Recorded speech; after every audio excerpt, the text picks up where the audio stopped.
Hello everyone, I am Tacit and welcome to the Gems of War Campaign 7 week 6 day 2, or sorry, week 2 day 6.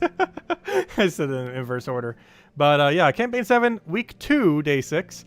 So today, of course, similar to yesterday, we still got ourselves the Vault events and the new Mythic. Of course, we covered a video on the new Mythic earlier today. Overall, I don't know, I kind of like it. It's very situational though. Infinite loop teams are still going to probably not use it for the most part, but it's still probably worth considering getting. Glory, Gem, Guild, and VIP chests until the end of next Thursday, until Friday reset. Of course, we do have an Imperial today, which is pretty shiny. We also ended up getting War Coins, not this one, though I did get lucky and got War Coins there too. But we actually have War Coins off of Calendar, oddly enough. The 6.0 calendar for the most recent patch. We end up getting that today. Or if you didn't log in the other day, tomorrow. But yeah, definitely make sure to get that. War Coins, of course, are a little bit annoying to get. But there are other means of getting them, like, you know, the offers that occasionally give them. Also, as I mentioned the other day, we do have the Goblin now that we got the troop upgrade yesterday for the Mythic. We are now going to get the middle task done, assuming, or the middle thing constantly giving us offers. Unless you've gotten everything from Zacian already maxed for pets. If you have it to 22 star, you might not necessarily have a third.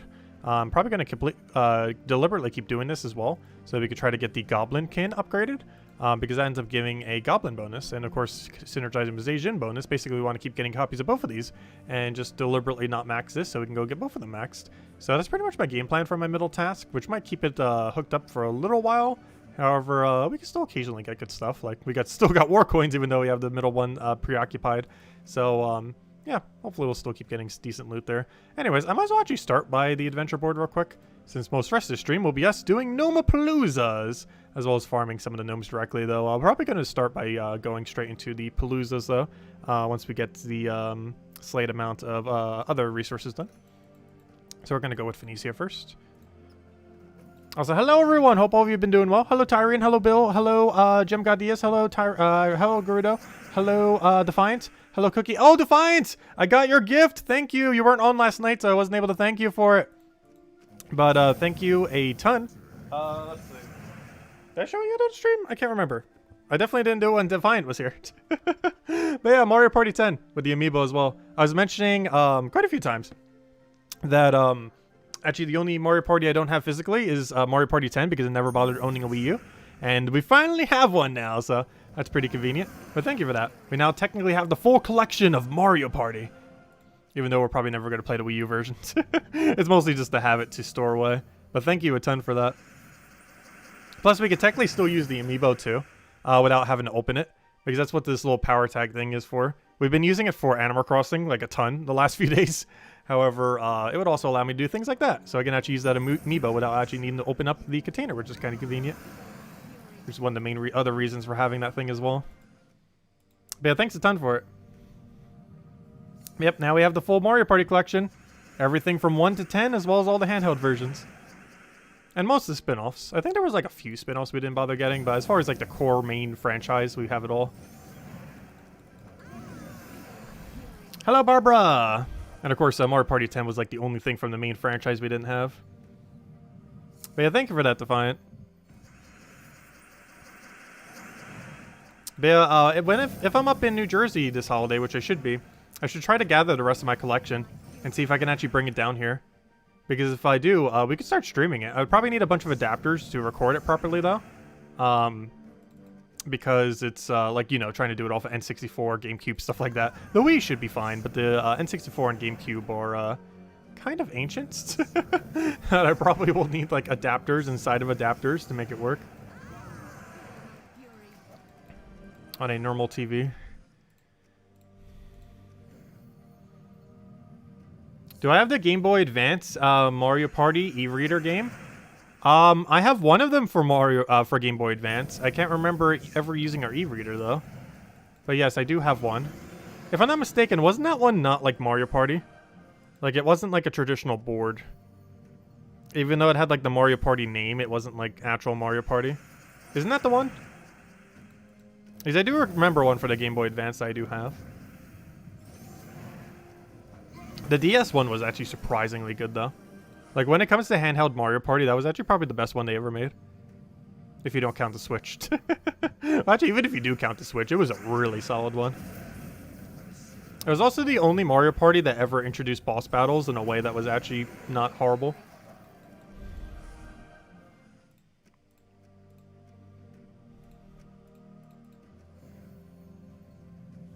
Also, I still have so much KFC from earlier. We were eating it like slightly during the Animal Crossing stream, but the problem is we kept focusing on the actual stream, and I like barely ever ate any of it. I ate most of the chicken, but like both the sides of the mashed potatoes and the mac and cheese I barely touched. Nothing else, at least I won't be hungry. Because I've been nibbling on it for like 7 hours straight now.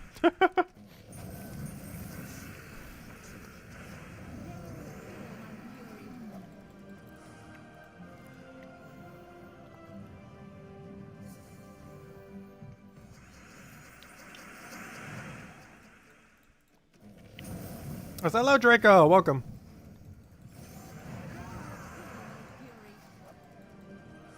Alright, there we go. So let's go and I think we're gonna go pop a Gnome-a-Paloozas actually.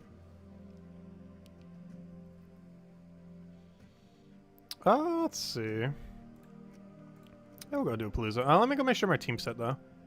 We want to make sure we specifically have the Devil team set. So I actually want to go out of my way to go switch to the double team, which should be the one with all the random numbers. I just want to make sure this one's set so we don't waste like 10-15 seconds trying to switch it. Alright, let's go pop a Palooza. Also, this time around we're not going to use controller. Let's just try doing it manually this time. We might end up switching over to controller though if it seems like way too slow. We're going to do it manually this time.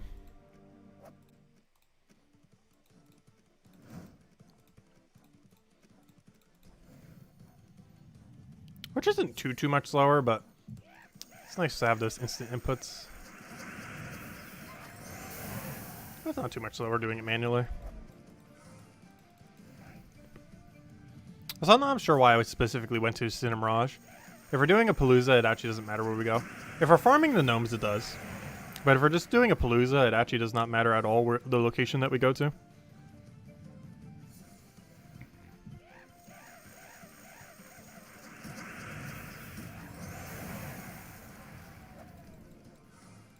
Well, so far we got a Volky into a Volky. That's what we want to see. Always great to see. Oh, so hello, Haley. Welcome, welcome. If anyone has any questions that you want me to go over, this is a great stream for doing so. Since we're mostly just going to be grinding the whole time, of course. As that is what Vault weekends are for. Of course, luckily we have so many resources built up that we don't really have to power grind too hard. But it's definitely advised to if you're still progressing through the game. And even if you are already at end of game, it's still good to have the spare resources. And also, if you still haven't gotten Arachne Weaver, while it wasn't confirmed, it is very likely to be the last week that you'll be able to get Weaver on half discount. We don't know for sure. You might still be able to get it technically next week, but I would make sure you get it before the end of this weekend, just in case. And you can actually infinitely farm diamonds off of the Vault event. One other thing to make sure you definitely want to have is Rope Dart if you don't already. Rope Dart is one of the best weapons in the entire game and is in Soulforge for the next 2 days. Actually, it's been all week, of course, but if you haven't gotten it yet, it'll be in the Soulforge for the rest of today and all of tomorrow. Ooh, speaking of pets. Actually, we're speaking of weapon, but in other news, pet. Pretty sure I still need a few copies of that. However, we want to go finish this Palooza before we go claim that pet. But we definitely want to go claim that pet because I believe I'm like 1 or 2 copies short. I don't think I upgraded it fully yet. We're like a really small amount of copies short. It might even literally just be 1 short. Because I wasn't going to waste gems just to get that final copy. Because if you only need 1, if you get really unlucky, it could actually cost you 175 gems. Just to get 1 if you were doing it from 0. Or, you know, 0 as in you didn't spend any gems on the pet yet. Which is pretty pricey just for 1 copy. Like the one that I got today off the other thing, whenever you see it on your flash offers, you actually get it for only 50 gems each. Which is pretty good value. Oh, come on, do cast. There we go. Let's see. I think it was tomorrow someone was going to do the happy birthday song. They said they were going to remind me then. So I will not forget. Because their birthday is actually like later in the week, but they're going to be away during that time. So we're doing it on Sunday. Or today if they want. I don't think they're here now, right now though. That's what our call was supposed to be on Sunday. But we shall do it. It's hard to get a verse 3. Yeah, it seems like every single person has like one that sometimes gets a bit lower. RNG will do that sometimes. Ours is personally verse 2. We have the lowest amount of verse 2s right now.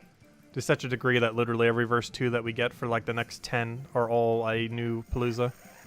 Because it's so much lower. Hello, Isabel. Where's your billion hello? Did I not say hello to you this stream? But hello, Isabel.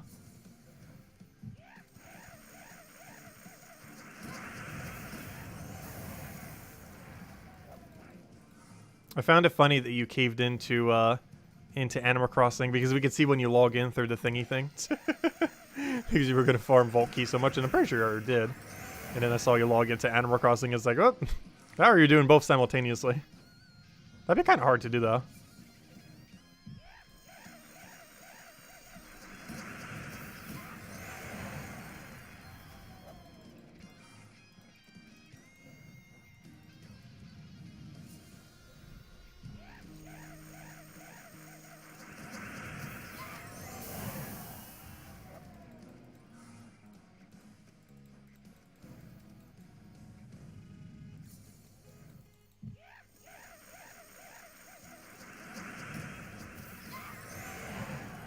Yeah, I definitely haven't farmed this Vault event as much compared to some of the other ones.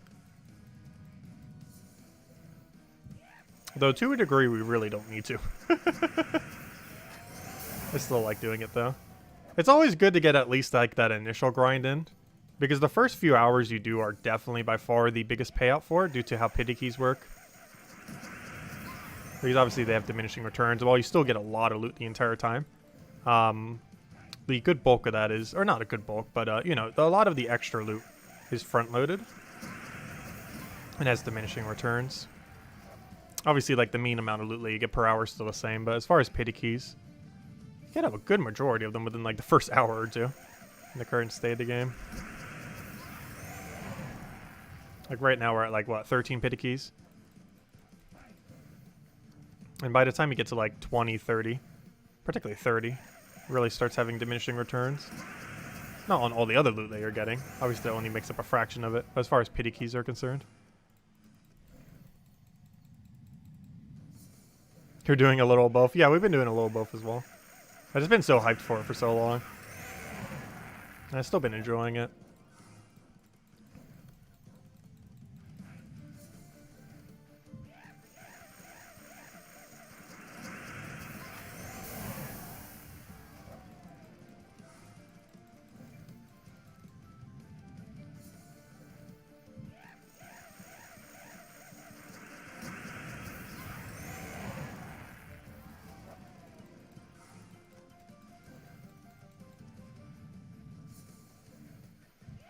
You had a good rate of verse. Yeah, I've actually been having a really even rate of all the verses this weekend. We've gotten pretty much like a dead center even on every single verse. Which is both a good thing and a bad thing. It's a good thing because, well, you kind of want them to be dead even. But it's also a bad thing because that means we're not getting more verse 2s. We're getting an even amount of all of them. But yeah, my rate has been like dead center perfect RNG on evenness. I don't think a single one's even more than one out of place. Like, I don't think any single verse has been 2 out of place so far. They've all kind of been accumulating equal to each other. Or off by 1, which obviously it's going to be off by 1 at some point. Literally has to be. Since you currently have 0 of all 4 and then you get 1, then it's off by 1. But they've never pretty much been off by 2 a single time this weekend. At least for me anyways. Obviously RNG could say otherwise.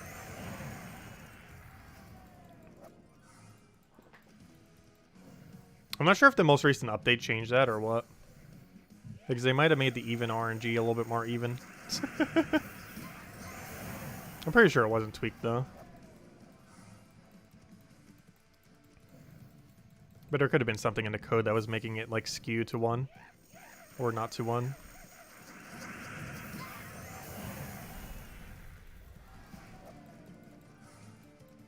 Also, I feel like we're getting a single Volky almost every time. Though I definitely don't mind. That definitely adds up.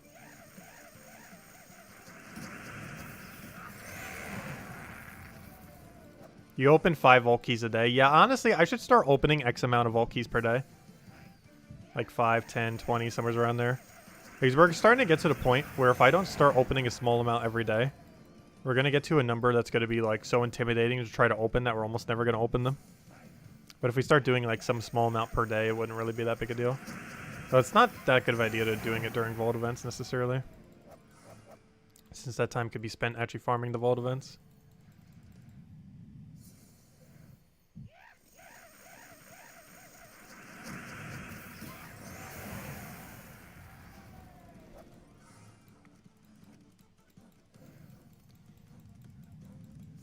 Only 4 versus 3 relative to those? Oh gosh.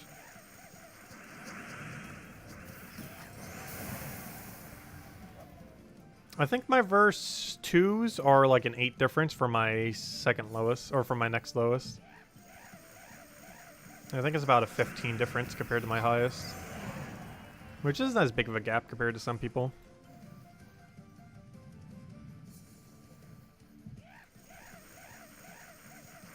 That is still some amount of a gap. Oh, double Volkey. Also, I don't think we got a single epic Volkey this time. So a little dry on epic Volkeys overall, too. Should have gotten like 2 or 3 by now. Yeah, I don't think we got a single one yet. And by 2 or 3 by now, I mean the total of how many we've done, not just this stream. Generally, when you open a new Gnome-a-Palooza, you can expect on average about 1 epic Volkey. But it is possible that they do like 2 to 8. I think like 6 or 7 is the highest I ever got for one Palooza so far. Which obviously isn't a norm. Normally you're hitting like 1 or 2. So obviously you can still hit 0. Oh, come on, click. There we go. Oh, that's that one annoying one that can survive if he's mythic. He does the same thing when he's epic too. It's a very annoying one. Oh, why'd I do that? I could have actually won and then I just set up in a way that I couldn't take a skull. Oh no. What an annoying fight. Luckily not too many mythic battles roll around. Of course it'd be the most durable one. If I'm not mistaken, all of them actually die except for him when they're mythic. A little bit unfortunate that he was the one.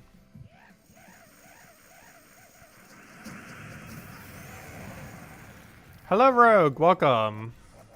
Up double Volkey, nice.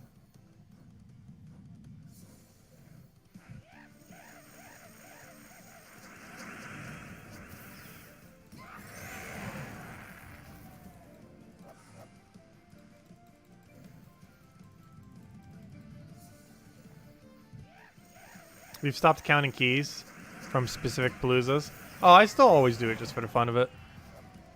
Yeah, I'm pretty sure most people don't bother keeping track exactly. I just do it for our streams just for the sake of it. And it's also good just to kind of reference into the future just to see what kind of rates we've gotten on various weekends. But I'm pretty sure most people don't bother keeping track of it to a T. We just do it for the fun of it every single time though. We started like a year, 2 years back? 3 years back? I can't remember how long we've been tracking it. Well, we've done it pretty much every Palooza since. Or definitely every Palooza since, but you know, every Vault event since, I mean. We've been doing it for every single Palooza that has ever happened.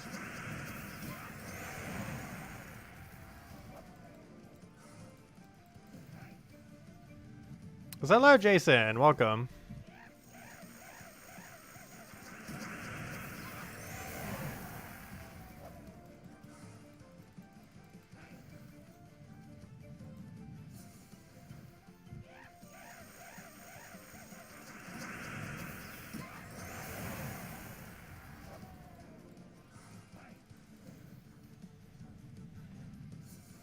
Oh, yeah, I didn't check Discord today. I wonder if Kafka sent us more codes. Probably not.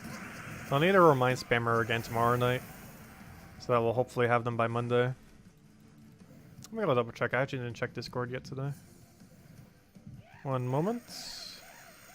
Let's see. Nope, no Kafka message. Oh. No Kafka message.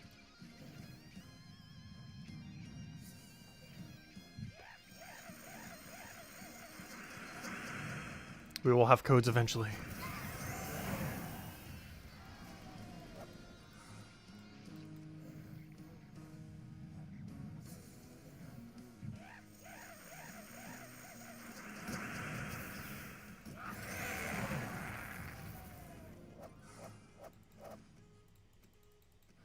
Wait, that reminds me, doesn't the time get set back by an hour tonight? I almost forgot about that. So technically tomorrow's stream is like 1 hour earlier, isn't it? So keep that in mind if your time zone already shifted.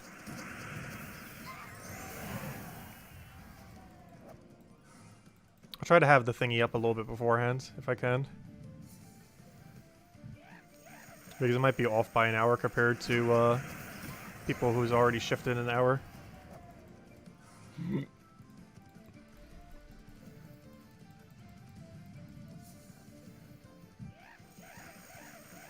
Well, I guess that wouldn't be too big a deal because it would be an hour earlier.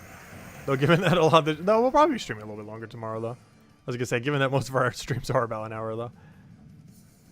Yeah, we got 25 hours instead of 24 tomorrow, technically, theoretically.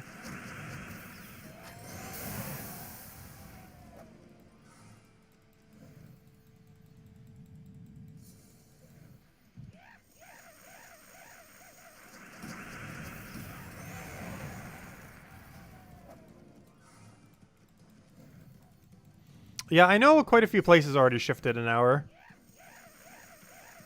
It's like the Americas and somewhere else. I'm not sure all the locations. But United States changes tomorrow, or I mean tonight. Well, technically they're both time. We're thinking they're both the same thing, but you know. Yeah, United States changes tonight. Not sure where else.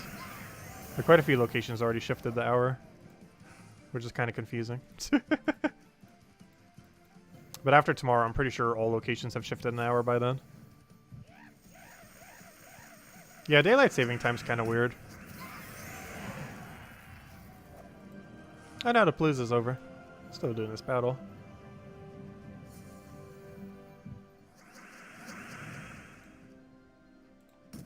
You live on a border between states. One follows DST and the other one doesn't. Oh, that would be super confusing. That's kind of funny. Okay, we got 17 pity. Actually, I'm gonna do another one, then we'll go keep track of it. We're gonna go do 2 before we go and update it, just so we don't have to do it as many times. So before we do, I need to go get this pet. Yep, I was right. I told you, we need like literally 1 copy. Well, at least we have a 100% chance of getting it. It's quite literally impossible to not get that 1 copy, since 1 copy is guaranteed at the end of this. Perfect. So he's got himself a max pets. I believe this is Zoom bonus, I'm pretty sure. I'm almost certain this is Zoom bonus, which is a pretty awful bonus. But every kingdom bonus is technically a good bonus, since they basically double count. There's just not that many Zoom teams. Also, I hear really high wind. That's not good.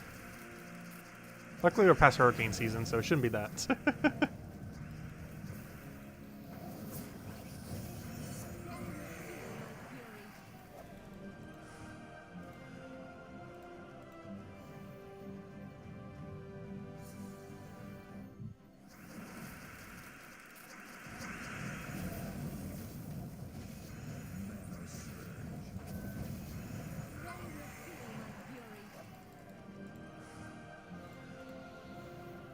Is it worth to start a pet rescue using a Gnome-a-Palooza? Is it worth to start a pet rescue using a Gnome-a-Palooza? I'm not sure what you mean by that. You'd want to do the pet rescue before doing the Gnome-a-Palooza. Because there's a 0% chance to get those gnomes while you're doing a while you're doing the pets. Like, gnomes don't appear in this location.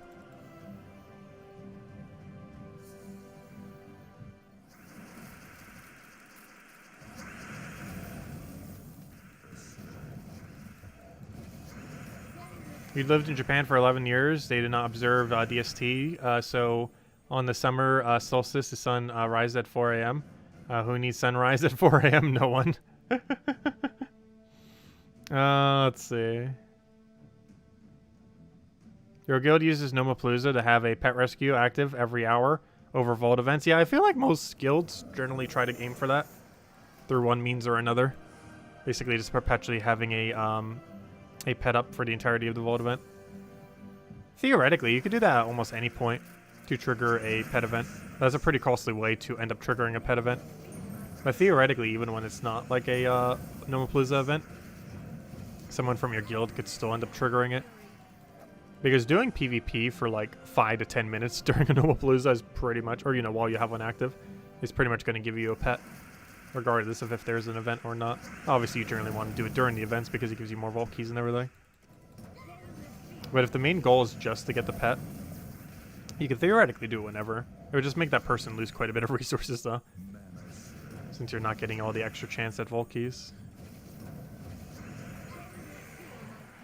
Pet gnomes only occur in PvP and arena. If you're specifically farming Explorer, it is literally impossible to find one, which is why you probably haven't seen one yet. It's generally worth just doing Explorer, though, but they only appear in PvP and arena. They do not appear in any other location. All other gnomes appear in all gnome-related locations. However, Pet Gnome is the only gnome that is a gnome-related gnome that only appears specifically in PvP and arena, unlike all the other gnomes that appear in all corresponding gnome locations. Alright, let's go upgrade this thing. I'm not getting anything too important from it, but I still want to upgrade. Actually, we got a couple upgrades to do right now. Oh, gosh.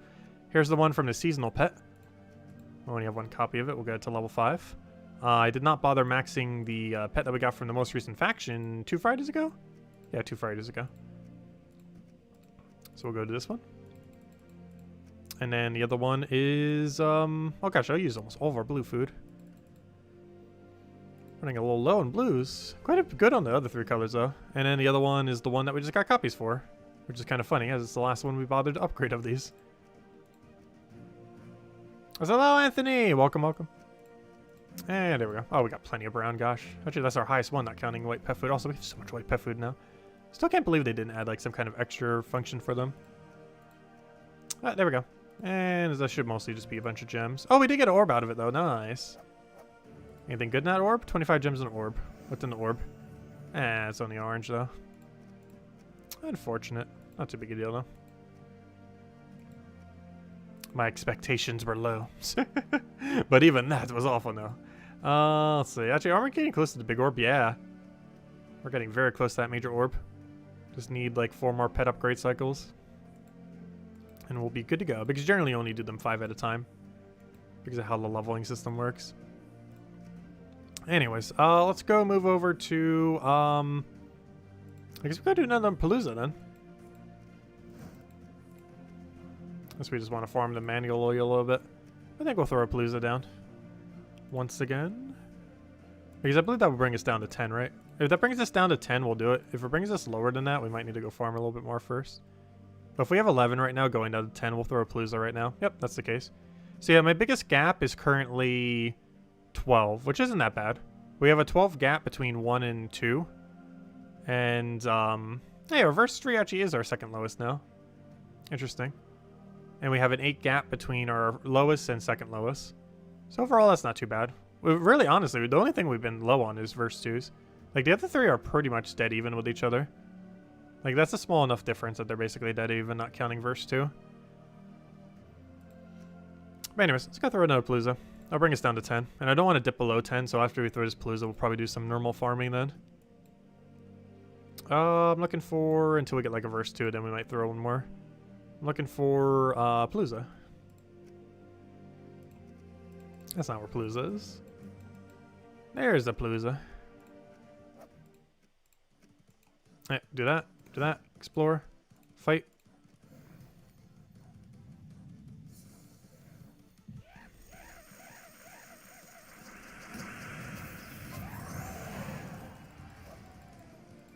And we basically got pure Chaos Shards there. 3 Chaos Shards and a Glory Gnome, I believe it was, or Joel Gnome. It really hurts that their loot is so much lower now. You still get the same amount of vault keys and epic vault keys and everything. But all those other loots were reduced during a Palooza specifically. Well, it kind of made sense. It was kind of drowning with resources before. And now it seems like it gives like a really small amount at times though. Because I think you're getting like, what, 10%? Not even? Or we're doing something like this.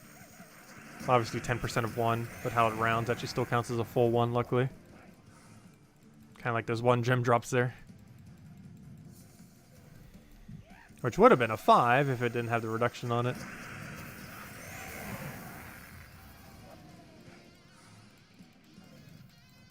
Well, it's kind of funny because now the normal gnome actually gives substantially more diamonds than the diamond gnome. Because the diamond gnome has like, what, a 10, 20 so drop that goes down to like a 1 or a 2. But the normal gnome has a 2 and a 5 that both go down to 1, but they're so much more frequent. Meaning that the normal gnome just gives substantially more diamonds than the jewel gnome. It already did even before those rebalances, but now even more so. Because the jewel gnome is just exceedingly rarely giving you like a 1 or a 2 diamond drop. Whereas the normal gnome, while only giving you 1 drops, gives it at a such higher frequency. That's not the main way that you get diamonds from this event, though. If you're looking to close the gap on your diamonds for Weaver or Rope Dart, the main way that you get is from Vault Keys and Epic Vault Keys. Because if you do it on the higher difficulty, a normal Vault Key can give you 60 diamonds. And I believe the other equivalence is 240, I think? I can't remember what the Epic Vault Key number is. I know the smaller one gives you 60 if you do it on the hardest one, difficulty. Obviously not every time, but it has a chance of giving it.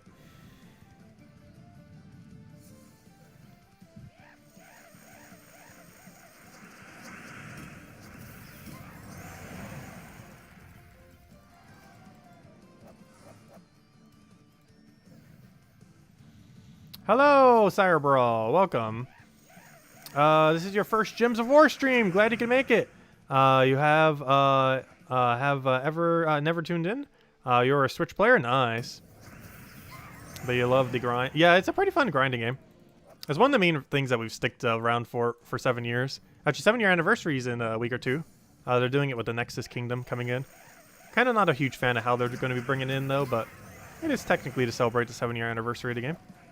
But, yeah, I've really enjoyed the grind over the years. That's one thing that they've actually done pretty decently, is to make a pretty rewarding grind system.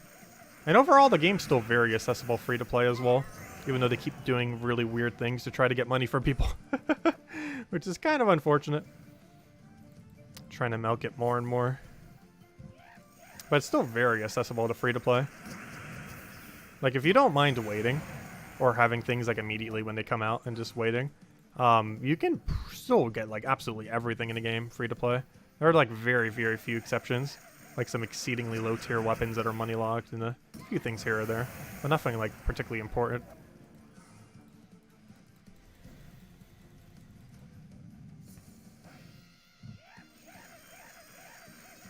Oh, nice. You already got over level 1000. Congrats. Great milestone to have. Yeah, leveling does have some diminishing returns, though. You really start to notice it about 1,200 or so. But still hitting 1,000 that quick is still really nice.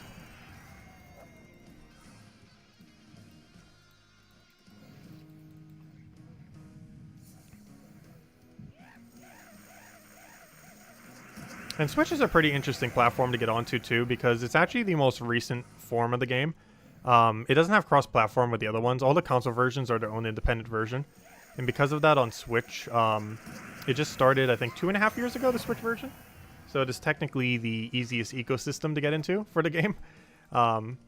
Mostly because the other ones have been out for 6 or 7 years now. Like the one we're on right now, PC Mobile, has been going for almost 7 years.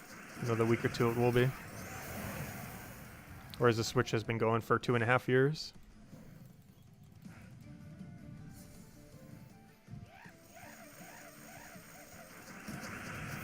We picked up a Switch OLED the other day, too.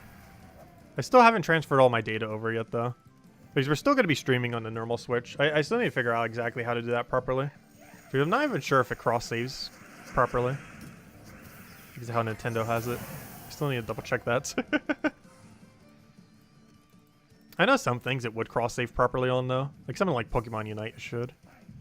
I just need to double-check it with everything. Because I know that the way you move over Animal Crossing data is kind of weird.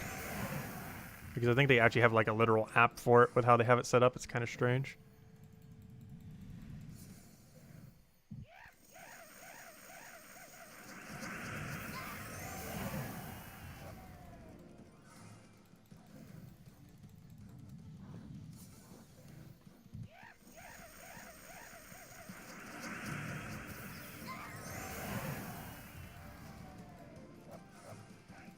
Yeah, it's always good to try to get into one of the bigger guilds early. That's pretty much the goal on any platform. to try to get into a big active guild. Oh, nice, Epic Volky. I think that's the first one to stream. It just getting into a decent guild just gives so many resources. I know when I was on the Switch version, we were in the #1 guild in the game for some small amount of time. And then I think it dropped down to 2. And then we eventually stopped playing the Switch version just to play the PC mobile version more. But for the duration that we did play the Switch version, we were in whatever was currently the #1 guild at the time. And eventually dropped down to #2.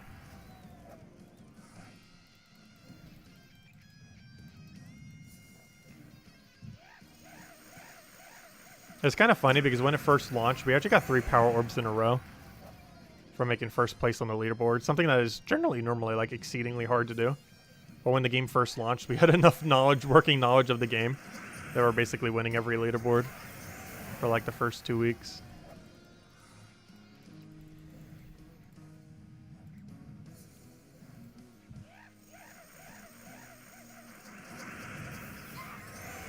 Of course, now power orbs are way easier to obtain than they were back then, 2.5 years ago, because now we have Gnome-a-Paloozas, which were added a couple months ago, actually.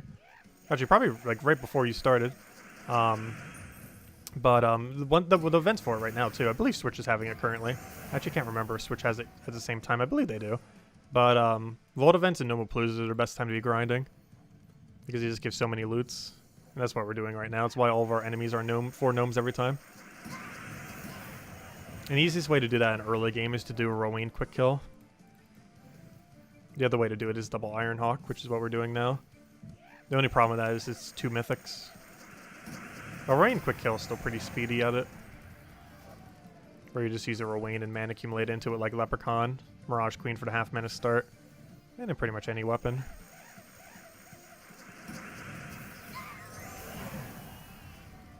Yeah, we do need more places to spend orbs. The main purpose for power orbs is to craft a Zugoff. And eventually an Enraged Carandera. But beyond that, there isn't really too many more ways to do it. However, that's still a lot of orbs. That's still 8 orbs and then another 8 for the other one. Zugoff is way higher priority, though. Zugoff's among one of the better troops in the entire game, whereas Enraged Carandera is pretty much obtained literally just for completionist purposes, because it's actually pretty bad. It's so bad that normal and Carandera is actually better than it, which is kind of funny. Which is kind of weird, because it should probably be the other way around. And the main reason for that is normal Carandera's curse trait is way better, even though its ability is theoretically worse. The way its main gimmick is to curse, and it does cursing better than how the Enraged Carandera does it. Yeah, Rowan Quick Kill is really good for class XP, which most people still need. I was so glad when we finally finished it. Not needed to grind it anymore. It is such a long grind. Doing it with optimal methods takes about 28 hours per hero class. And there are 34 hero classes, soon to be 35. Because in the next month or so, we're actually getting another hero class for the new Nexus Kingdom. That's coming out in 2 weeks. I'm not sure if Nintendo Switch is getting it at the same time. I think they are. I'm not 100% certain, though.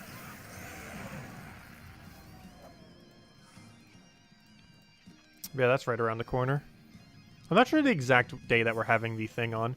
I could actually probably check, but I can't do it while we're doing a Palooza. Otherwise, we're wasting precious Palooza time.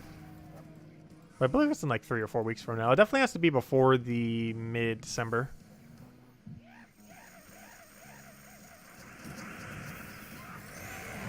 You did the Puzzle Quest 3 requirements. Oh yeah, that reminds me. I forgot to do the thing in Puzzle Quest 3 today. Because we were doing Animal Crossing the whole time. I've been playing Puzzle Quest 3 a lot less lately. The most recent patch they did was kind of, like, really weird.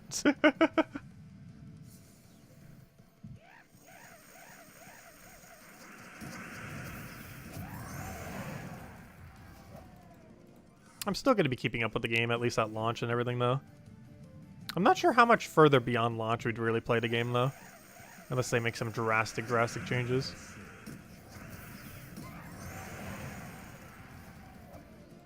It almost seems like a game will cover a lot initially. Maybe even almost completely put it down and then come back at a later point.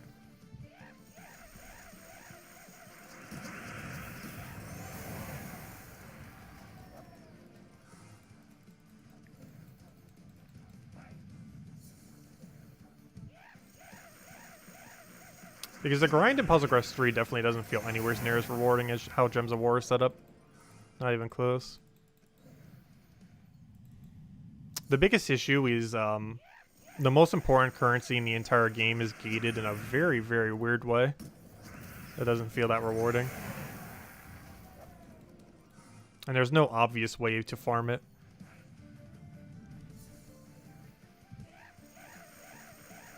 Like in Gems of War, if you're missing like a resource that you really need, with the... Actually, well, technically every resource, but there are a few that are kind of weird, like war coins. But for the most part, there's like a direct way to farm everything. Whereas Puzzle Quest 3 doesn't really have the equivalence of that. Like if we need tokens, we'd go to explore. If we need gems, we go to treasure hunt or just keep checking tribute more often. If we need something like glory, we'd take tribute more often or spam PvP or farm a vault event. If you need orbs, you go and farm a vault event and then use the vault keys and then get orbs. Like almost every resource has a direct way. If you need deeds, you pile up gems and then use the get them off of offers or do more of the 3 daily arena runs.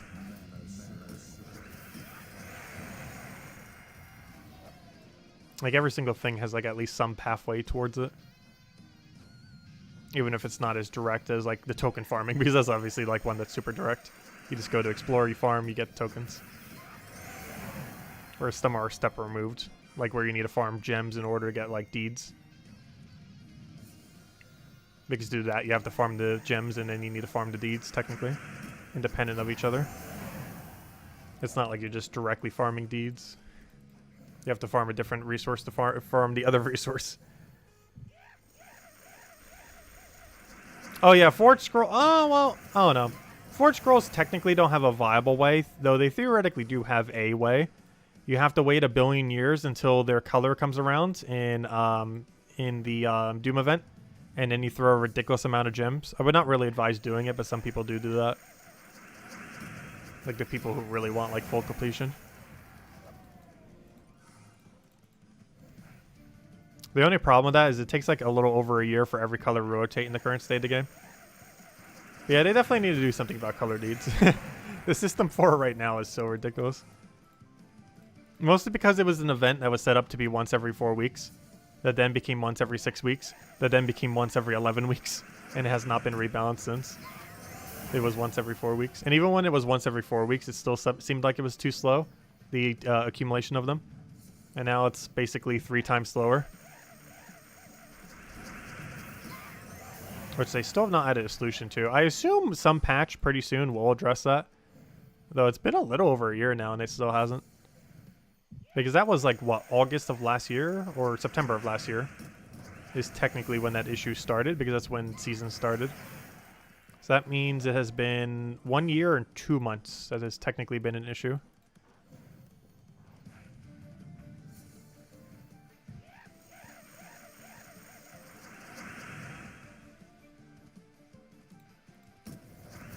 Oh no, you're having server issues on the thing? Hopefully that gets resolved. I know it had, it was kind of laggy the other day. We had quite a bit of an issue with lag the other day. It still let us in though. There's obviously a lot more people playing now. It's Gnome-a-Palooza. Great time to be farming.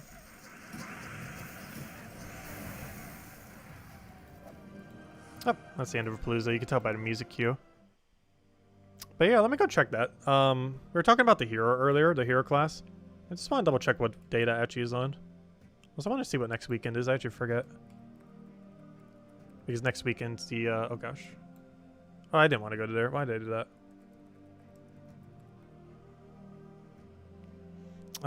Okay. I am looking for... class. Next class event is on November 19th. So that's not this Friday, but next week's Friday. Okay, that's what I thought. I was just making sure. Oh, that's a pretty cool icon, too. But yeah, that's 2 Fridays from now. We get the new hero class for the new kingdom that is broken beyond belief unless they're rebalancing it by then. In which case, it's probably still going to be broken just because of the elemental typing that it is. But anyways, because almost any change they make to it will still be strong just because it counts as elemental. Okay, there's something else I wanted to check while I was here. Okay, what was next weekend's event? Because we know 2 weekends from now is the new class for the new kingdom.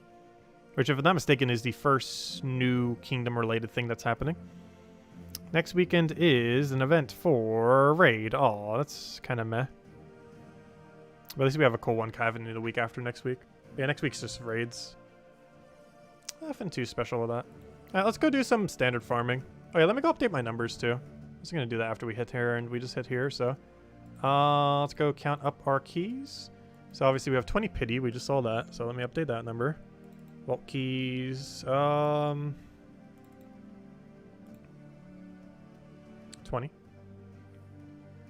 Wait, that's the wrong one. I wish that number was 20. That's the epic vault key number. Whoops. That one is 20. The other number is 29 minus that is 83. No. Yes. No. Math. 87. So that's 87.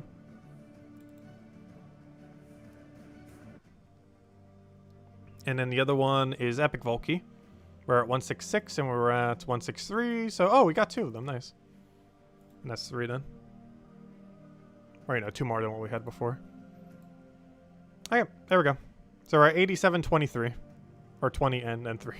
87 Vault keys found, 20 pity keys found, and 3 epic Vault keys found. Meaning we have 107 Vault keys and 3 pity. I mean, and 3 epic Vault keys, I mean. Yeah, there we go. 110 keys total. Okay, let's go do some standard farming then. Because I want to try finding one more verse too. And then we'll probably throw down one more Palooza. Well, let's keep going until we find a verse 2. It's out there somewheres. I'll catch you later, Jason. Thanks for stopping by as always. Greatly appreciated. Stay safe out there.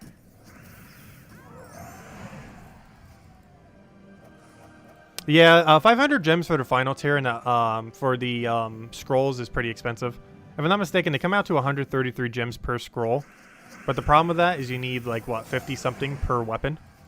Which means you need over 5,000 gems per weapon. Actually, I think it's almost like 7,000 gems per weapon. It's something pretty ridiculous. And there's like dozens of those weapons. I think the actual cost to have every Doom weapon in the entire game max, even if you were doing it all the way from the beginning, is like upwards of like 70,000. And if you weren't doing it all the way from the beginning, is like upwards of 100,000. Some kind of ridiculous number of gems. Which very few people have bothered to do. Though there is some people that actually have. Not sure how many. But there is some amount of people that have every Doom weapon maxed or are getting to the point of being close to doing so. I would highly advise not doing that. It is an extreme waste of gems. But some people want to do it for completion's sake. The people who have way too many gems. Like the people that make our stacks of gems look small. Because I'm pretty sure there are some amount of people that have 7 digits of gems. And I mean 7 as in over 1 million. Let's see. You'd have to take tribute a lot for that though. That's definitely possible. Because we're getting like 21 tribute on average per tribute these days.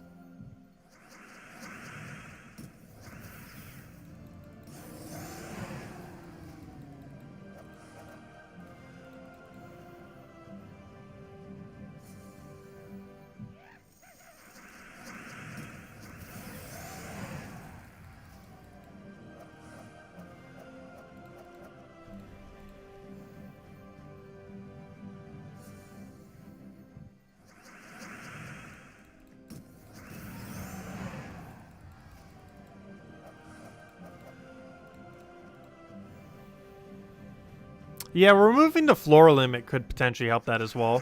Though that wouldn't solve the issue where it takes like over a year to cycle all the colors. They said for the longest time they were going to add like some kind of alternative way of getting it too. But I'm not sure if they ever would lift the 25 floor limit. That would be kind of interesting if they ever did.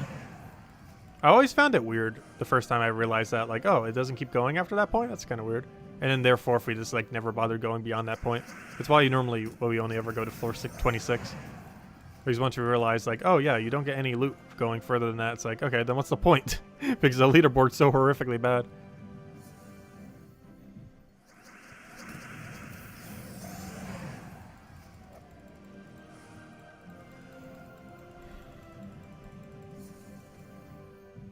Because that's one of the only guild-related leaderboards. Actually, it might be literally the only guild-related leaderboard, not counting Guild Wars, that does not give orbs.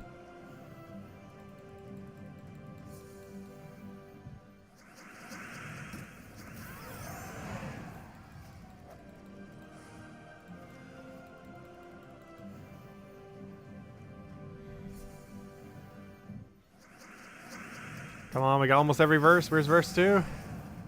Oh no, a mythic. Luckily it didn't take too long to kill it. Sometimes that goes really bad.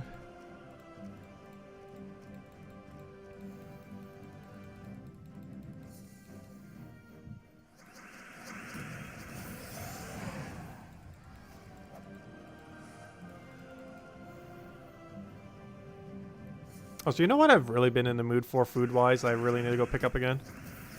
Those little cheese ragoon things. I found a brand the other week too, when I went to go do a bunch of shopping that I just absolutely loved, but I only picked up like 1 or 2 of them. I think it was 2, one in crab and one in, you know, the normal cheese ragoon. And gosh, it was so good. Forget the name of the brand though. It has some kind of weird name that I didn't remember. Like I know what the box and everything looks like. I forget its name though. So good.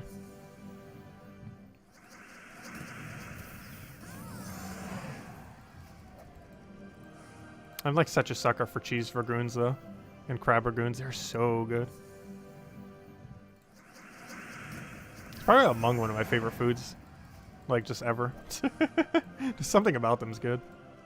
In high school, there was actually a place I worked at where I actually made some of them as well. Didn't work there too long though. It was pretty fun.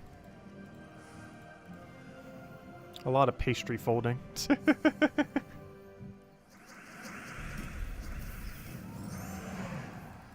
It almost feels like more of a dessert in that regard than an actual food item. Because the way that it's made is a lot more of like how a pastry is made rather than like a, you know, standard food item.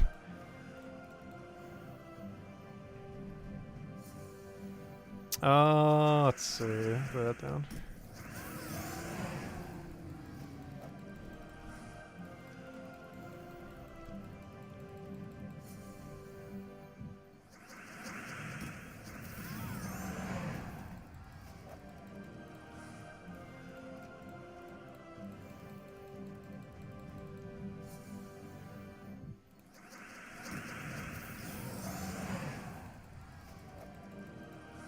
Also, we're getting close to that level.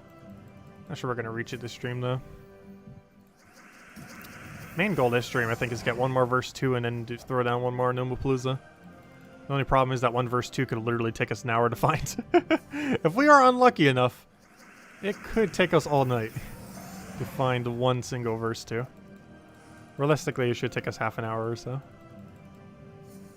Though with enough bad luck, it could take us multiple hours.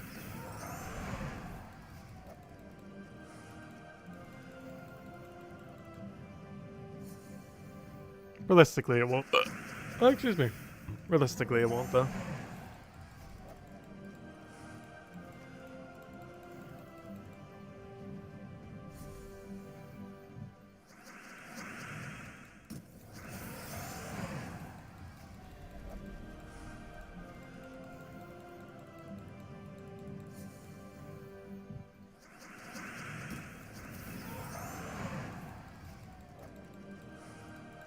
We're definitely going to reach that level, though. I would definitely give out a code if we could during that, but I still need more from Kafka.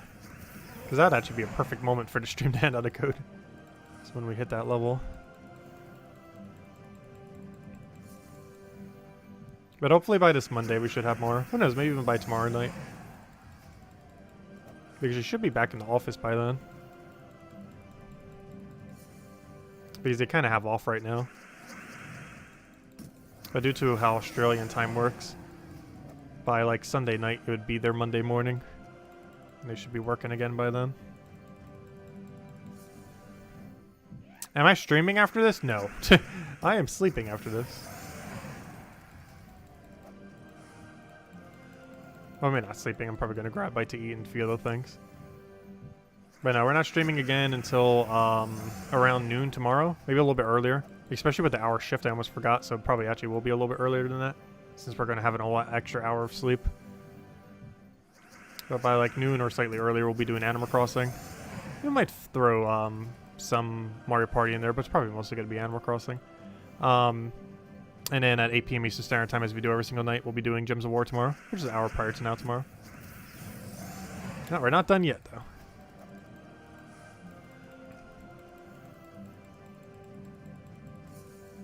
But no, there's no stream after the stream. That is designated to sleep. Actually, it would be kind of funny, though. We've actually never streamed during an hour shift. No, we're definitely not tonight. But maybe the other hour shift we might. We'll see. The one that will happen in spring. But yeah, we've never actually streamed during an hour shift before.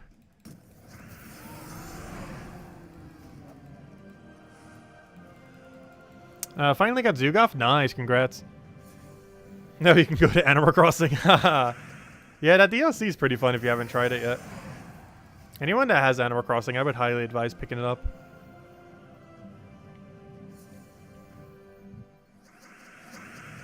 It is pretty solid. Even if you don't plan to do too much with the DLC overall, it gives you a bunch of features for the base game that are pretty useful. Most of which we've already unlocked within like 10 to 15 hours of doing the DLC. I think you would unlock all of them by about 20 to 25 hours. All the features that you can use back on your main gameplay island that are unassociated to the DLC, but still require the DLC to function.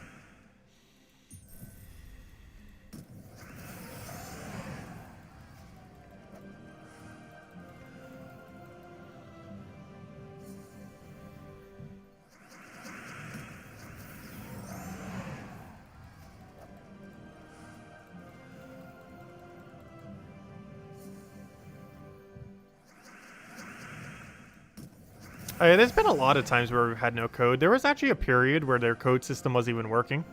And we had like 3 to 4 months of streaming with no codes at all. And our viewer numbers only dipped by like 5 or 10% or something. It was by a pretty small number. The main thing redeem codes do end up doing, though, is it does increase retention time, though. Not by much, but by a factor.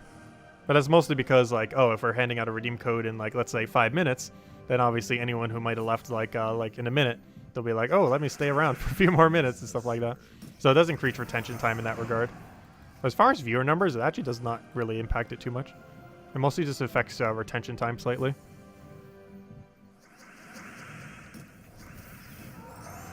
Since obviously, if people can get a bunch of free loot for just waiting several minutes, they normally would. If they're already here anyways.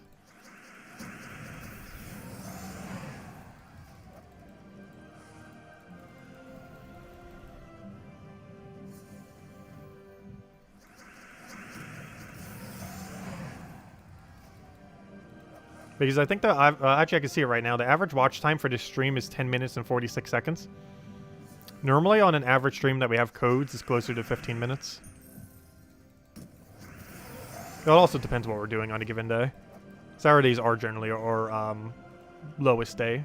So today that might not be a good example to base it off of. Because generally, in Gems of War, just, like, Saturdays are generally the day that has the least going on, generally speaking.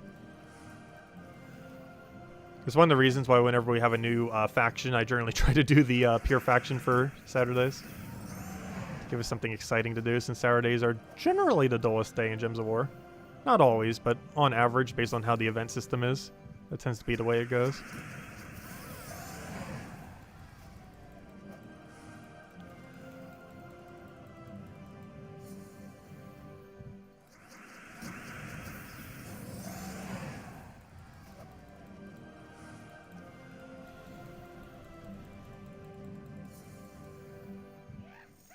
Also, where on earth is this verse 2? We were just talking about how even it is, and now we've seen at least one of every gnome. Except for verse 2! The one we actually need.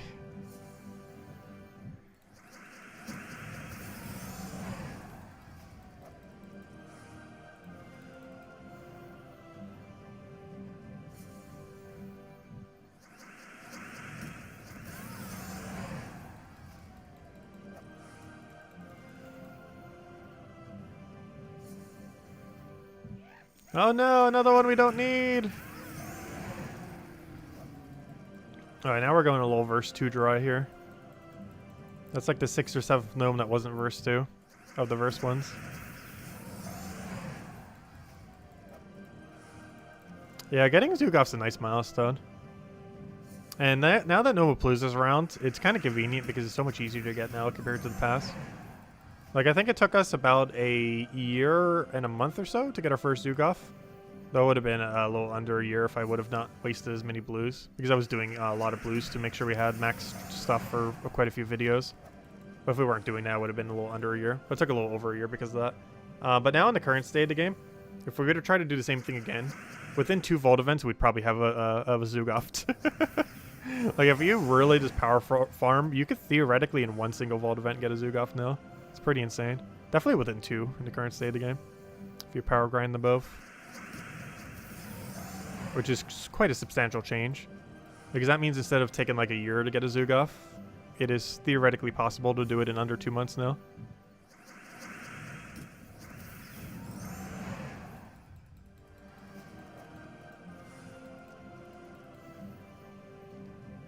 Which is a nice change. Dawnbringer also got a lot easier to craft as well, which is nice. Is it possible to farm pet gnomes by entering and refreshing? No. They've made sure specifically that that would not be possible. But no, you can't just keep going into PvP and going out and back in. You have to specifically do a battle. It's the reason why we actually finish out battles for other things as well, like when we're farming for verses. You specifically have to kill the battle to bring it to the next roll on if you have a gnome or not. Just recycling the battle will not do it. You have to specifically win or lose the battle. So obviously it's quicker to win. In order for it to give you a different roll for what gnome will appear. One exploit that actually had way back in the day, though it doesn't work anymore, is because it did it based on that state. If you currently had a gnome in your battle and then... Hey, finally! Gosh! If you currently had a gnome in your battle and then retreated, you would be able to keep just recycling what gnome was there. Because it still kept track that, you know, you're supposed to get a gnome. However, the way that it currently works is if there's a gnome there and you retreat, you just lose the gnome. But the way that it used to work is if there's a gnome that gets generated for your battle and then you retreat, it keeps changing it to a different gnome. That's not how it works anymore. But you used to be able to roll it into any glory gnome you wanted. Because obviously that was before verse gnomes existed. But it was pretty funny. Because you could re-roll into any gnome you want, which obviously would be glory gnome since it's the strongest out of all of them. Doesn't work anymore though. If you try to run away from a battle that has a gnome in it, you just simply lose the gnome. It does not let you re-roll it into a different one.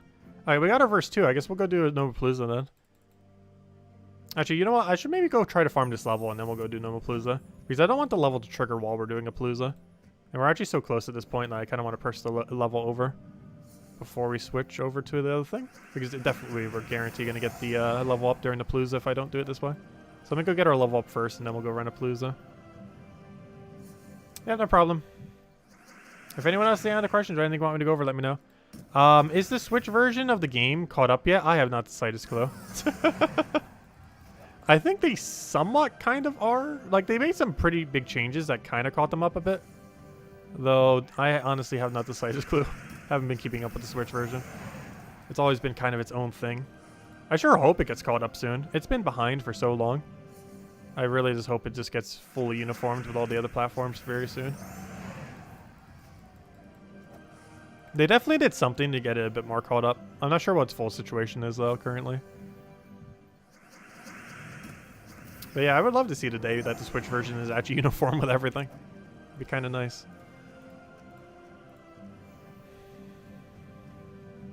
How do you check how close you are to a level up? You see how full the pink bar is? The further it is, the closer you are. There's no way to check exact EXP.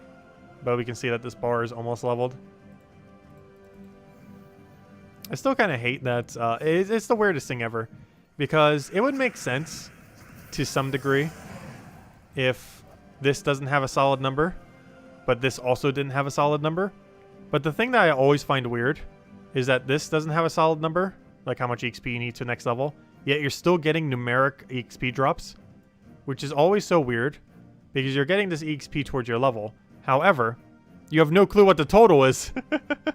So you're getting this EXP drop that almost means nothing, in the sense that you don't know how much total you need, which has always been such a weird factor. It's not like the game doesn't keep track of it, it just doesn't say what it is.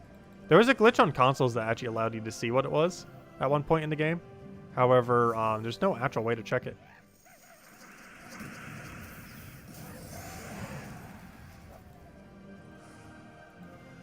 Why didn't they just release the Switch fully up to date? The main reason for that was due to the game not being updated enough, and due to how the Switch gets updated, it always kind of was slightly behind. Because the Switch goes through a bit of a different process when it gets validated to be posted. That at times makes them unable to update it as often. But yeah, the Switch was always about 9 months behind. But I believe this is something recently that made it a lot closer to not that far behind. But I think they're still slightly behind though. But nowhere near as much as they were in the past.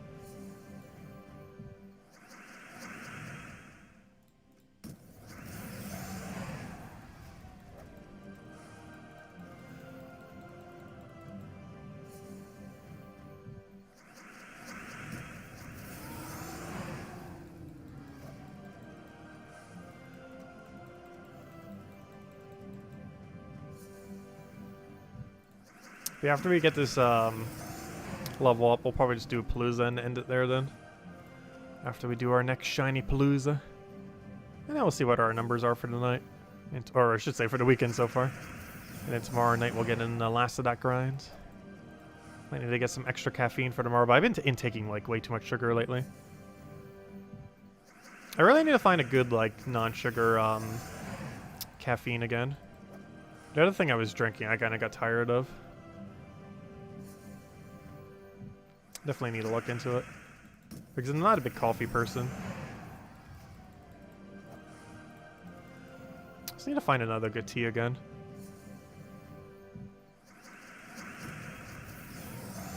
I'm surprised some players haven't counted and added their EXP for every battle until they level up. I'm pretty sure someone has at this point. It's just a lot to keep track of. Get a snack sponsor? Ta. Actually, it's kind of funny. Some kind of jerky thing actually, like a year or two ago, like tried doing some sponsor thing. Which I don't eat beef jerky, so that would be the most pointless sponsor ever. And I don't do energy drinks either. Like, there's almost no consumable thing in that regard I would really take as a sponsor.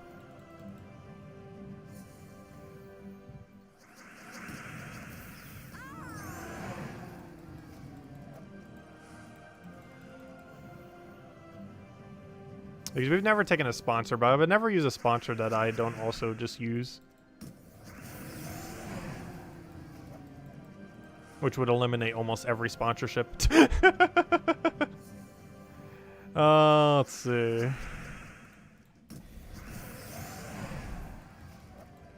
We're also still kind of too small of a channel to really realistically do it.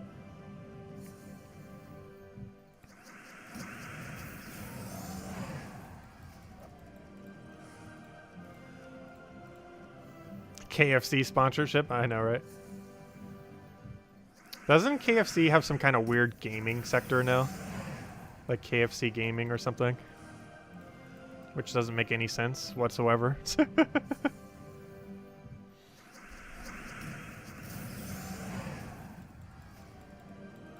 You average 260 gnomes per hour? Nice.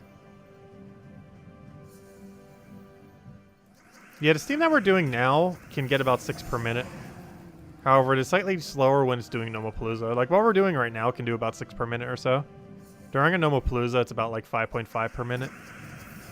And the main reason why it's slower is you have to wait till all the animations of the 4 gnomes appearing, which slows down the speed of battles.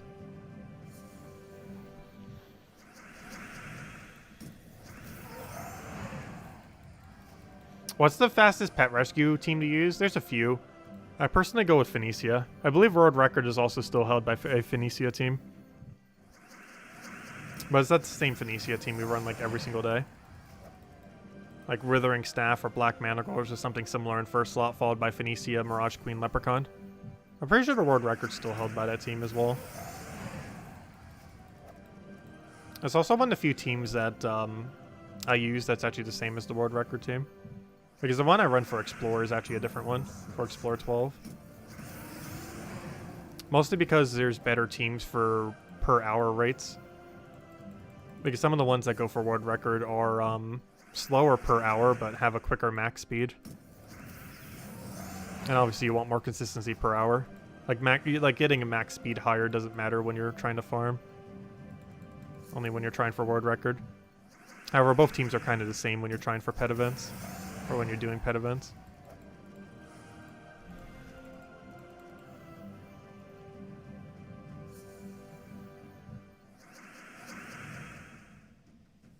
Do we ever speak up for up-and-coming Gems of War YouTubers? We used to in the past. We haven't really been lately. I know Gemkey has been doing quite a bit. What's his name has still been doing a lot? Cynical. I'm not aware of too many others that have been doing it. I'm pretty sure there are. I just don't watch too many of them. Like, I catch some here or there.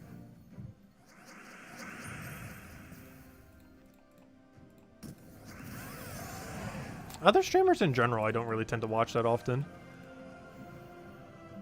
Like, lately I caught, like, a really small amount of Darkest Dungeon 2 content here and there. But I'm the kind of person that tends to check based on the game, rather than on a specific person. More often than not. Like, very rarely would I, like, try looking up, like, oh, this specific person or this specific person. Normally I'm looking up, oh, this game or this other game.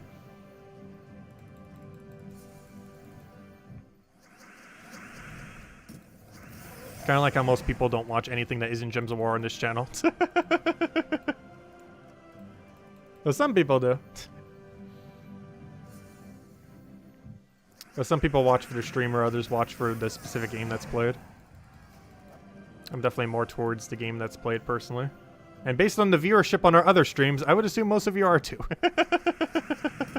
Though feel free to check out the other streams. Let's see. I'll throw that down.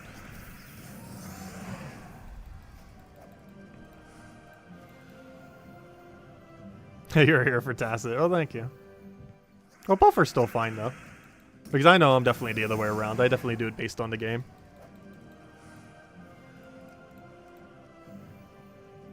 You stream it, you'll watch it. Oh, thanks for that.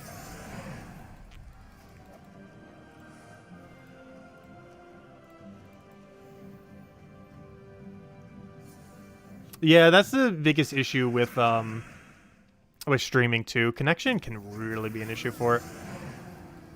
I'm paying for literally the most expensive internet I can even get in my area, and I still have issues with connection.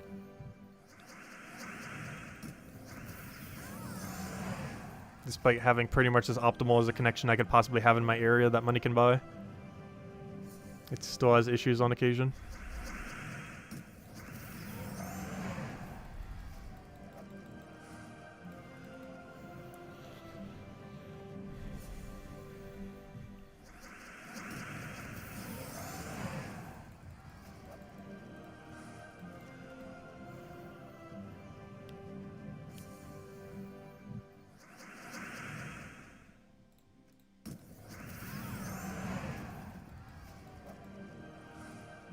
I actually have watched paint dry before. It's actually a lot more interesting than you may think.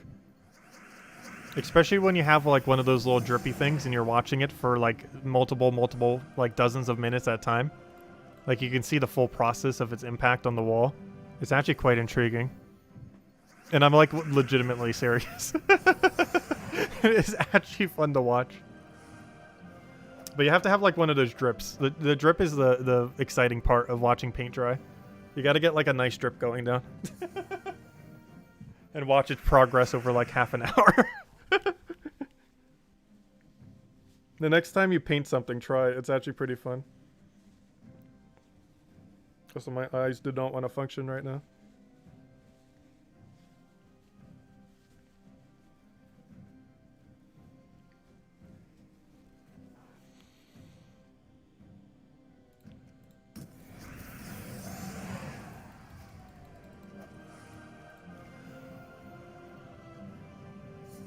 Do I also watch the dryer spin? I have before. I have indeed done that for very long durations before. It does not take much to amuse me.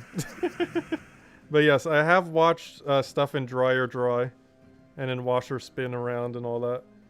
Not recently though. I did that like when I was like way younger. I wouldn't do it these days. But I did it when I was like really young.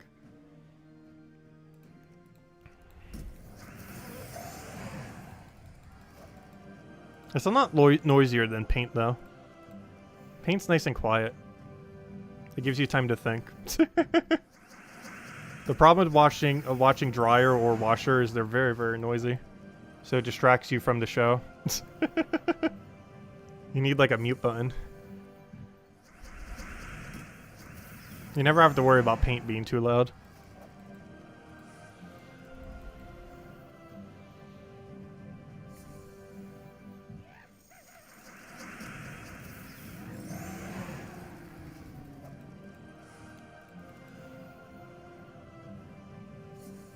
Watch water boil. That wouldn't take that long though. Well, it depends what heat you have it on.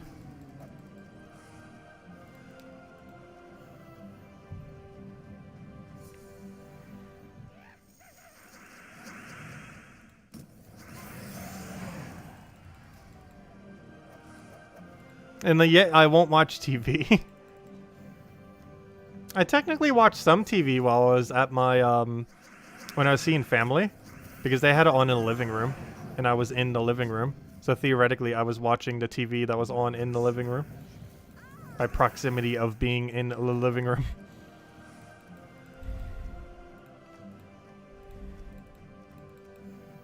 Though I was mostly on my phone and on the Switch though.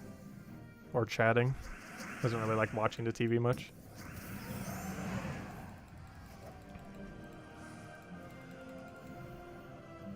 Surprised to see some of those cooking shows were still going. Like that one MasterChef show. I'm actually surprised they've done it for that many seasons. Because I remember seeing like the very first season of that like ages back. I thought that show would have been like done by now. Nope, apparently they're still doing it.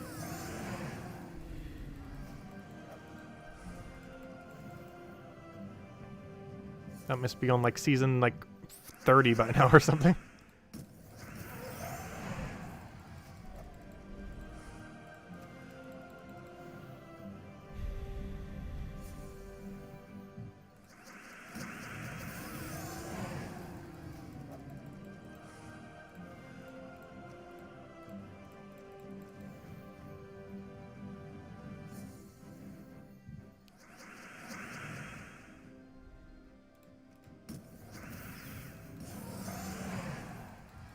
Some people need a mute button. I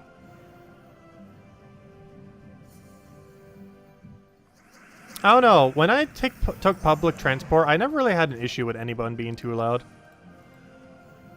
Normally, everyone was just depressingly quiet. It was nice.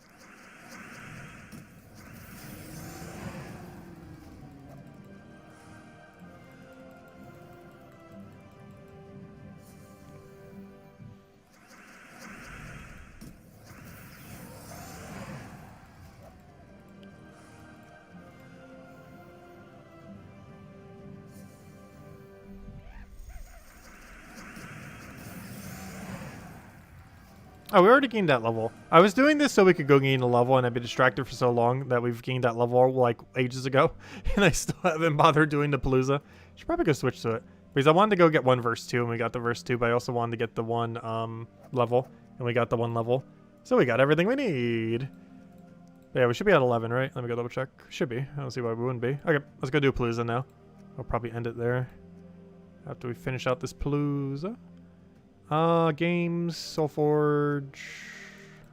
Somewhere's in all this mess. Not what I wanted.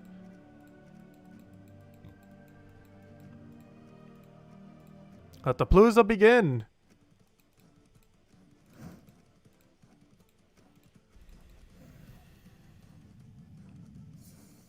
The paint and dryer SMR talk. Washer is more fun to watch than dryer, though. Mostly because of water physics. Spinny water is fun.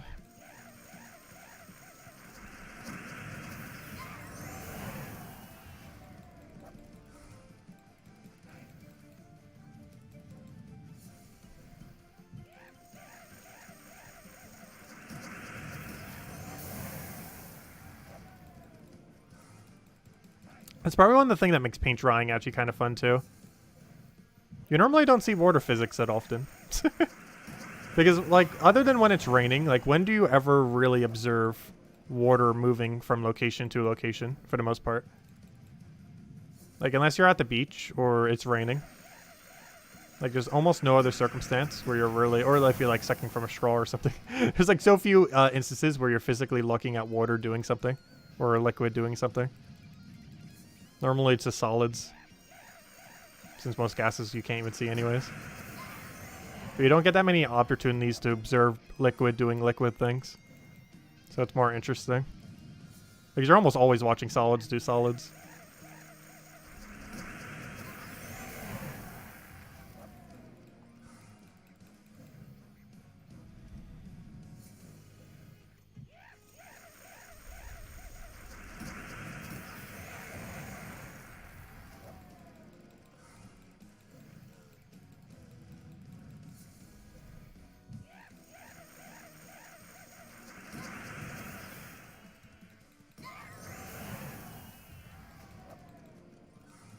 Do you never take a bath?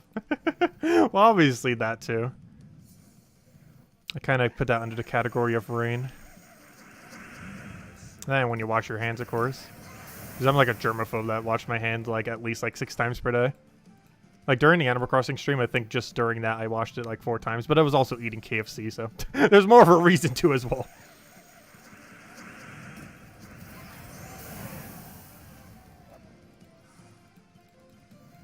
But normally when you're doing stuff like that, you're not actually looking at it necessarily. You're mostly just in there to get clean. It's not like you're specifically just watching the water. It's a bit of a different situation.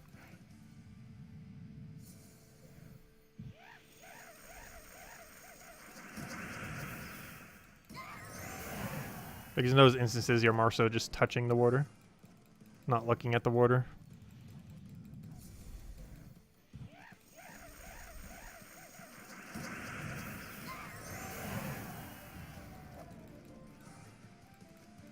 Speaking of that, it's raining outside. It's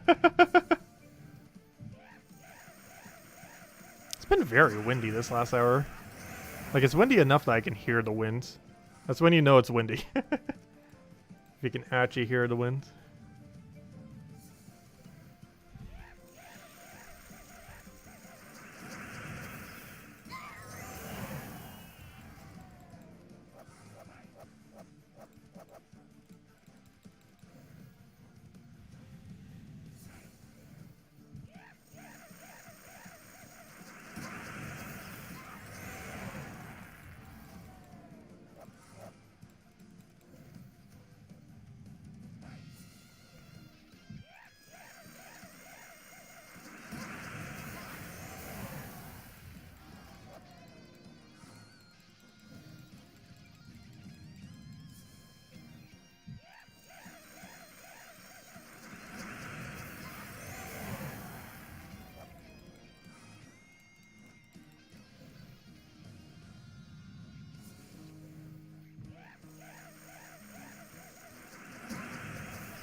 Let's see. Do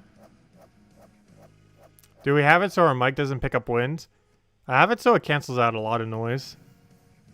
Like, we had people working on the roof the other day, or the other week.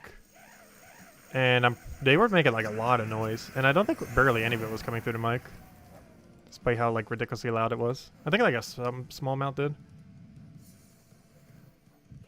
But if anything, I almost have too much noise cancellation set to my mic. Because sometimes it even cancels out my own voice. Which is obviously problematic.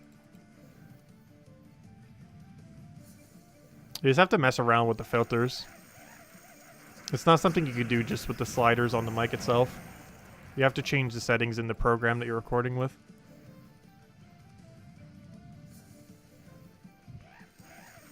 It's also one of the reasons why our overall audio quality is probably, or not quality, but sound volume is probably a little bit lower than some other streams you might watch necessarily, or, you know, just other videos on YouTube. But it's mostly because I have it mixed very low, so it doesn't pick up on as much noise. Though the only problem with that is it also makes it quieter. Yep, Epic Valky, nice.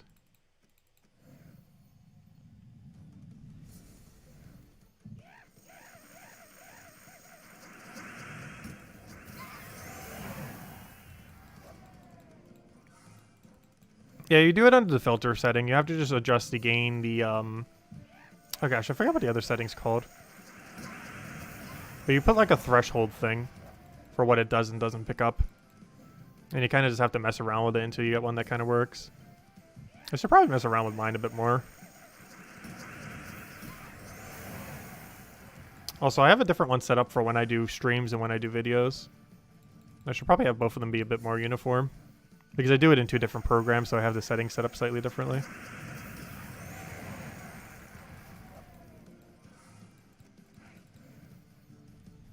So if you ever wonder why our video audio is slightly different from our stream audio, that is probably why. Something I should probably adjust a bit later. It's not like super far off. I'm pretty sure most people don't even notice.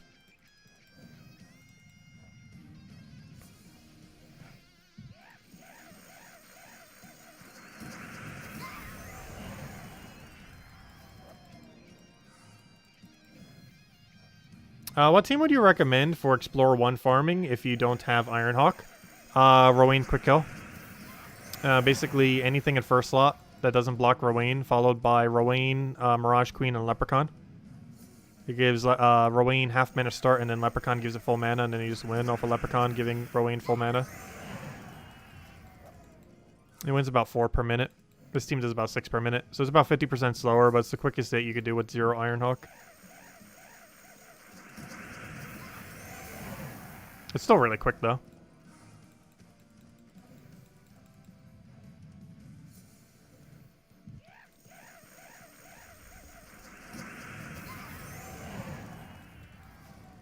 It also allows you to glean any class XP for any class in the game, which is the other big benefit that it has.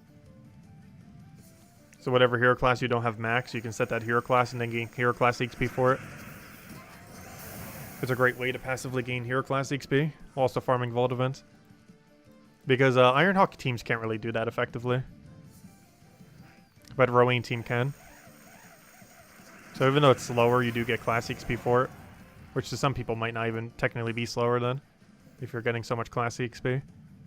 Because basically it gets 240 class XP per hour then. You need 5,500 per class. Which means during a single Vault event, you could theoretically max an entire hero class. Every single Vault event. Just like choose one and then max it. Assuming you play enough. But you can't do that with this team. But you can with a Rowan build.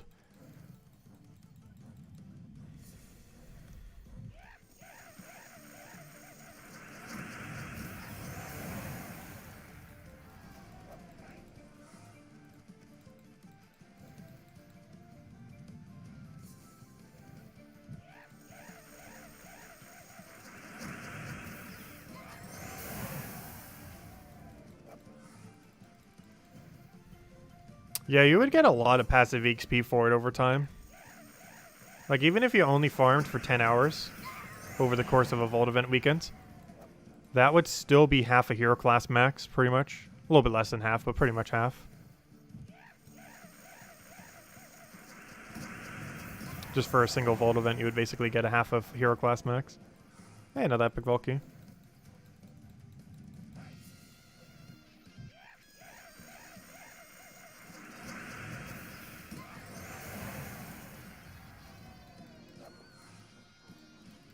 Yeah, during a Vault event, it kind of makes sense to go for the higher amount of XP, assuming you do have it.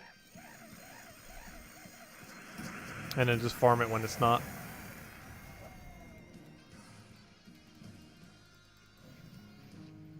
Because there's just so much loot to be gained.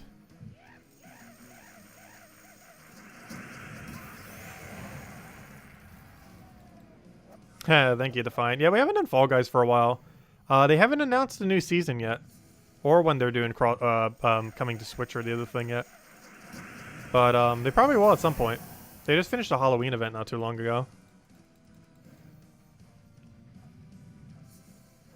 I think they had some kind of Godzilla event recently to go get the Godzilla skins again. It wasn't really an event though, it was more so just they're in the shop. Always keep an eye on their Twitter for whenever they finally actually post something interesting. Recently they have not been. They definitely have something planned for Christmas though. Hopefully a new season. Be interesting to see another ice physics season. Highly doubt they're doing that this Christmas though.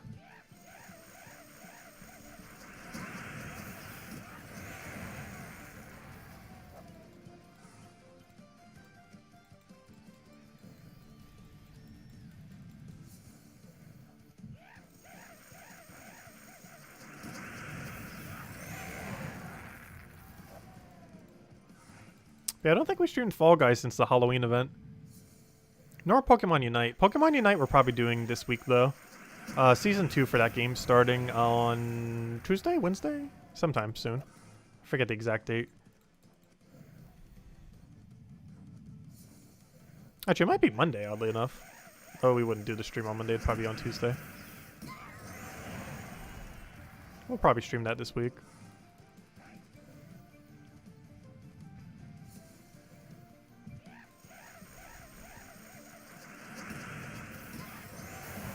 Curious to see if they're going to rebalance how that game even works. I've been doing it for the daily, and the daily normally doesn't take that long. Especially with how they rebalance it. I think it takes like 20-30 minutes or so.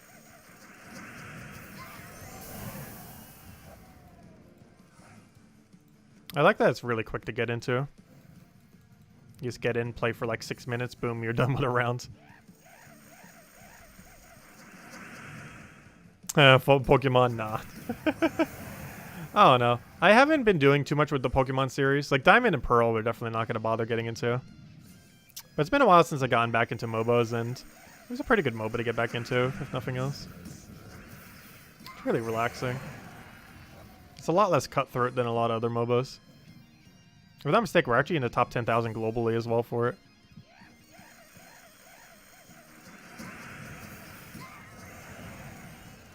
Even though we barely play it.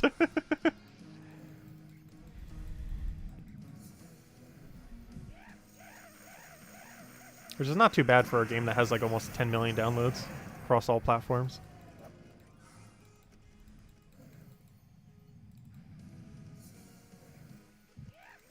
Which means we're what, top 1%? Yeah, that means we're top 1% then.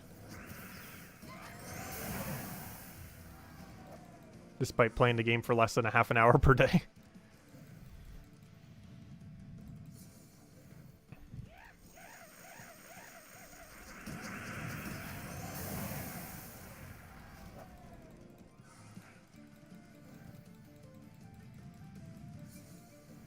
I really hope Fall Guys gets like a ranked leaderboard for next patch. It needs a ranked queue system so badly. The main reason it really needs it, well, other than to give endgame players more rewards to try to strive for, but they need it just so they could divide all the really good players from all the newer players. Because people who just like load up Fall Guys for their first time are going to get demolished. Like not even remotely close to not getting completely demolished. Like, you could be, like, an actual good platform player and you will still get demolished in the current meta of that game. Just because you would have to learn all of the meta first. How does Pokemon Sword and Shield play? Honestly, I never bothered getting into all the DLC. The base game was kind of average, as far as the Pokemon series is concerned. The DLC did add a lot to it, but I personally never played any of the DLC. Though it almost seemed like the game was made in a way where the DLC was basically cut from the game and then added at a later point. So theoretically, I never played the full experience of the game because they cut all the content to launch later as DLC. At this point, it's all been launched now. But I'm not sure since I haven't actually played all the DLC. The base game was kind of average though. I really like Corviknight though. It's probably one of my favorite Pokemon of all time.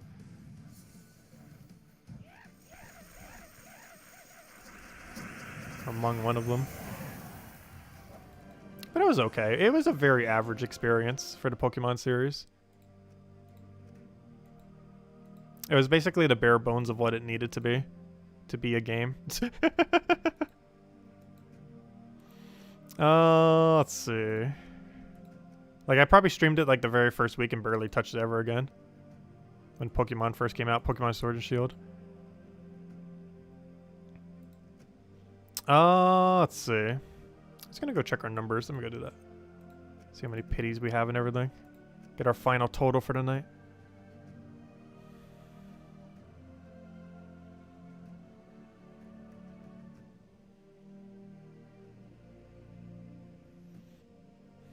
When is the diminishing rate of pity keys no longer worth it to grind Gnome-a-Paloozas as compared to farming scrolls?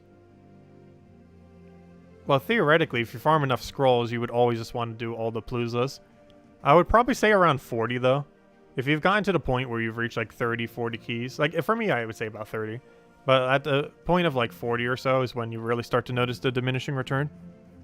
Because I know even when we were doing like that really huge amount, like 40, 50 is when it really starts to dip off. Or sure feels like it does. But it really just depends on how much you farm. Because really that threshold is completely different based on how much total farming you do. So it's different per person as far as where that threshold would really be. Right, let's go update these numbers. So we got 22 pity. So like right here, we only got 2 pity for the recent Palooza we just did. And eventually it goes down to 1. And eventually it goes to such a diminishing return that you get less than 1 per one that you do. But right now we're still getting like 2 to 3. With 2 that time. Okay, so we got 22 there, and I need to go update the other 2 numbers with whatever on earth they are. And then we'll probably call it a night. So if anyone else has any other questions, do let me know. Otherwise, we'll be back tomorrow, hour and a half prior to now tomorrow. Keep in mind, there is an hour shift, though, so depending on your time zone, if you're already hour shifted, it might be a little bit of a weird time. I'll try to have the little thingy up a little bit beforehand so people will know. But do be mindful of that, since there is an hour shift tomorrow. Or I should say tonight leading into tomorrow. Or at least for my time zone anyways. Which means if yours is already shifted, it'll probably be 1 hour earlier than whatever time we did it today. Okay. I'm looking for our total keys. So we had 29 there, so that's 106 for the normal keys. That's not where I input that number. Fail. Let's see, 106. 106. Why won't you type? There you go. And the other number was 68. Which means we've gotten 5 epic Volt keys, which means we got 2 epic Volt keys that time. Nice. I saw getting 1. I didn't see where the other one was. But nice. We did end up getting 1 there. And that brings our total to 128 normal Volt keys and 5 epic Volt keys. With 22 of those normal Volt keys being pity keys. But there we go. Not bad so far. Obviously, we'll be farming a bunch tomorrow. Hopefully, we can double all that tomorrow. Just kind of go crazy with it. The only problem is I currently have 0 Paloozas, if I'm not mistaken, because I'm trying to keep at least 10. And with that being said, if I go check our number here, we are at exactly 10. So I need to go farm some more verse 2s. Hopefully we'll get lucky and find them all. Next Hyrule Warrior stream. We probably will be this week. I do want to cover some guides on it. I haven't really had the time to play it between like literally every other game we've been doing recently, particularly Animal Crossing as of most recently. But we definitely need to get back to Hyrule Warriors Age of Calamity. Cover some videos for it. Not sure how many guide videos other people have been really covering on it, but we haven't covered anything since its launch last Friday. Really need to soon. Though we were still able to get some traction even after we waited like a week when I was on vacation the last time. Because when I went on to my most recent Chicago trip, it actually launched that Friday. Yeah, we didn't start covering content to it till like a week after, and it still kind of did decent. Though I only covered 1 video, but the video still did good. I'm not sure exactly what to cover for the most recent video, though. Because at this point, I'm pretty sure most of it kind of been covered. It really just depends if that one stage can actually farm higher tier than what is already farmable. In which case, going over that would make sense. But anyway, I'm not sure if it does, though. I still need to double check. But anyways, guys, I'll catch you guys later. Thank you so much for stopping by. I hope you all have a wonderful rest of your weekend. We will be streaming Animal Crossing in about anywhere from like 12 to 14 hours from now or so. Probably start around 10 or noon or somewhere in there. Pretty much when we wake up and just kind of start messing around with that. Our plan is to farm or to craft every single thing in the entire game because now it's required for the new DLC. So we're going to be doing that. And then following that up with actually doing the DLC content and messing around with designing more islands. I think our goal for tomorrow might be to actually design an island for every single one of our island residents as well. We did it for 2 of them today, so we might try doing the other 8, plus whatever other progress we make during it. Not sure if I'll have time to do all 8 of them, but I kind of want to make a bit more progress on that, if nothing else. That's pretty much the game plan. for that. And of course, we'll have Gems of War stream normal time tomorrow, hour and a half prior to now tomorrow. Though we'll wear the hour shift. And we'll mostly be farming Vault Event for a couple hours and to finish out the last of our grind for the weekend. A caffeine drip, I know, right? We're going to need it. But anyways, guys, I will catch you guys later. Thank you so much for stopping by. I hope you all have a wonderful, wonderful weekend. And I will catch you guys soon. Goodbye, everyone. And thanks for watching, as always. Greatly appreciated. Goodbye, everyone. And best of luck with the Vault Event. And if you're going to be trying for that new Mythic, which I didn't really go over this stream, but yeah, that thing's still around. We covered a video on it earlier today. It's definitely above average, but it's very situational overall. But it's an extra turn mythic, and honestly, you can't go wrong with extra turn mythics. They tend to be some of the better ones. And even though it's the weaker of all the extra turn mythics, it's still pretty viable. So worth looking into if you have some resources laying around. And if nothing else, the Vault Event will help you get some of those resources. But anyways, guys, catch you later. Goodbye, everyone. Thanks for watching.